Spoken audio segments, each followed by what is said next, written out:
So last time I was asked for a recipe that they can make for their parents for whenever they come home, starting like Marvin from work, they have dinner on the table. I got something super easy for you. We're gonna make pollo a la crema. And let me tell you, this recipe is a hit. Fun fact, it was the first thing I ever made my husband before we were married. So we're gonna begin by cleaning up the chicken. And you can use chicken breast or chicken thighs. I chose to use chicken thighs because I feel like they got more flavor. Then you season it up with seasoning of choice, a little bit of North Suiza, and some bay leaves. Now it's time to make the sauce. We're gonna add 3 garlic cloves, quarter piece of onion, and about 1.5 cups of sour cream because it is called pollo a la crema, you know, sour cream. We're also gonna need a couple of chipotle peppers and adobo. Now I'm only gonna use 1 chipotle pepper because they're kind of spicy, and then I'm gonna use some of the adobo. You're gonna blend until smooth, pour into your raw chicken, and the only water you're gonna use is the one that you use to get the rest of the stuff from the blender. Guys, do not listen to the comment section. Do not saute the chicken first. We need all those chicken juices. What they have is another recipe. We're gonna cover it up, let this simmer on low for about 30 to 45 minutes until the chicken is nice and tender. I'm gonna serve my pollo a la crema with the white buttery rice with corn and a tomato and cucumber side salad. And there you have it, guys. Hope you like this recipe. Bye!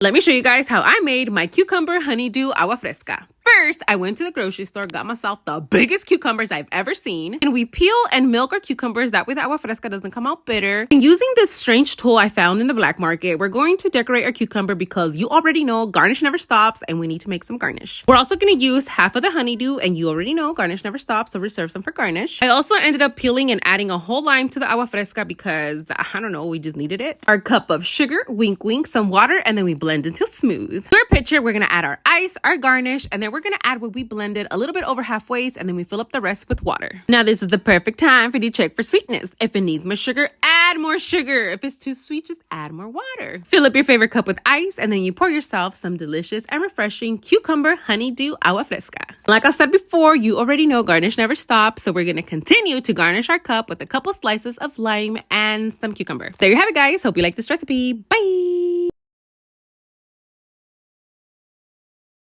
Let's pack today's lunchbox, my friends and followers. So a couple of weeks ago, I was in Texas, and at the airport, I stopped at this barbecue place where I got me a brisket and sausage sandwich. When I posted the sandwich, you guys were like, you need to recreate it. So today, we're gonna try to recreate it. I know it's not Texas barbecue, but it's Nanajoe's barbecue. We're gonna begin by rubbing some sriracha onto our brisket as the binder. Then we add our favorite rub to the brisket, stick it in the smoker for about 6 hours. 3 hours, so I would go in there and spritz it with some apple juice. I also wrapped it in some butcher paper and then left it in there what felt forever. Once the temperature of our brisket hits 200 degrees, I let this rest for another 3 hours before I start cutting it. And we cut our sausage, butter up our buns, make sure they're nice and crispy, add some barbecue all over those buns. Then we add our brisket and our sausage, a little bit of more barbecue. Then we top it off with our top bun, wrap it into some parchment paper, and then I put it in the box. Now, when I bought mine, they had the pickles and the onions on the side, so I'm trying to give them the same experience, so they're getting it on the side also. We also got some nice and crispy French fries, and then some cheesy macaroni and cheese, some ketchup for the fries, can't forget that. For their drink, they had the option between a soda or a strawberry watermelon agua fresca, and you guys already know nobody touched the sodas. That is it, guys. I'm just gonna hurry my ass up, get everything ready for them, including their drinks, so they can come pick up during lunchtime. Bye!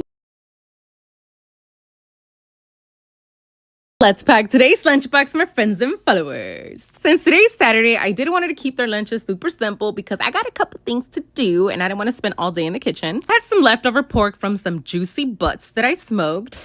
Pork butts, of course. I had everything to make pulled pork nachos. I asked, they said yes, so that's what they're taking. Pulled pork nachos. You guys always ask me how I make my nacho sauce, and I'm gonna tell you the secret. I literally buy it at the store. I just add some extra cheddar cheese just so it can be nice and cheesy. But anyways, I shred my pork all over my nachos, I drizzle a little bit of barbecue sauce, some fresh pico, and then I drizzle some sour cream all over the nachos. Then I drop little dollops of guacamole all over the tray. I didn't have the round jalapenos, but these long ones will still punch and kick. For their drink, they had the option between a soda or a strawberry passion fruit agua fresca, and you already know nobody chose the soda. That's it, guys. Now I'm just gonna hurry my ass up, get everything ready for them, including their drinks, so they can come and pick up during lunchtime. Bye!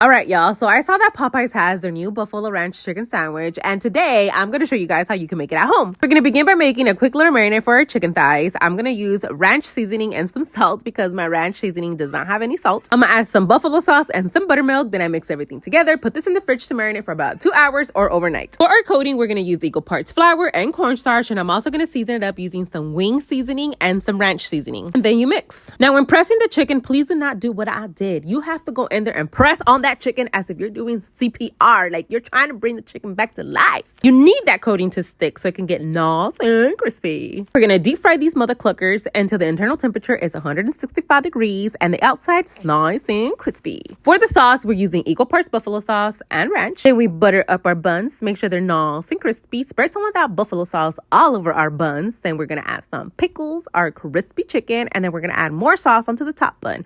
That is how Popeyes makes it. But we are going to switch it up because we extra. We're going to add some cheese to our chicken. Then we're going to add some lettuce, tomatoes, more buffalo sauce. And then I always wrap them in parchment paper because I don't like soggy buns. And then this is what the inside looks like. Now, before you say anything, Karen, I inserted every thermometer I own to make sure that that chicken was fully cooked. But don't tell me it looks raw. But there you have it, guys. Hope you like this recipe. Bye.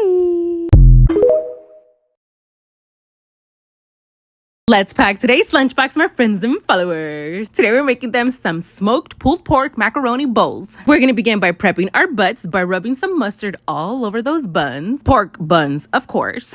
Then we add our favorite seasoning, give it a nice little rub-a-dub-dub. I put them in the smoker for about 6 or 3 hours, I don't remember. Spritz them with some apple juice here and there, you know, so they can be nice and moist. I wrap it in butcher paper, popped it back in the smoker for what felt like eternity, and I let it rest for about 3 hours before slicing it. Yeah, right, pork was nice and tender, no knife necessary. We're gonna begin to assemble our macaroni bowls. That we're gonna add lots of macaroni to the bowl, and then we add more cheese, as if 4 cheeses in this macaroni was not enough. So I'm just gonna hide all of those delicious carbs underneath the pulled pork. We're gonna drizzle with some barbecue sauce and then add some jalapenos for a little kick. I didn't have the round ones, but these long ones will kick also. For the drink, they had the option between a soda or a hibiscus passion fruit agua fresca. But that is it, guys. Now I'm just gonna hurry my ass up, get everything ready for them, including their drinks, so they can come and pick up during lunchtime. Bye. Let me show you guys a quick lunch idea, especially for those teens who are home from school starving like Marvin because their parents are still at work. We're making 2 types of wraps using these spinach tortillas. You're gonna add whatever veggies you like. I'm using lettuce, onions, and tomatoes. We're also gonna add a couple strips of bacon and our crispy chicken. I have a lot of recipes here, guys, showing you how to make that crispy chicken. I'm just gonna add some melted cheese, drizzle a copycat version of the Chick-fil-A sauce. If you wanna know how to make it, let me know in the comment section. Now, this is gonna be the other version. If your parents don't allow you to use the stove to make that crispy chicken, then you can just add some ham and then crisp your bacon in the microwave. Add your favorite veggies, your favorite dressings, and then you're just gonna roll it up.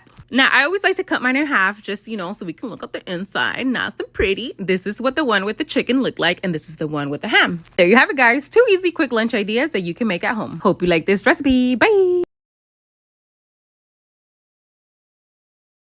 I don't know if you guys ever seen this before, but this is my first time, and these are called Caviar Lemons, and we're gonna open them up and show you why they call them Caviar Lemons. Split them in half. It really does look like caviar. Look at that. How cool is that? And when you eat them, they make the coolest popping noises.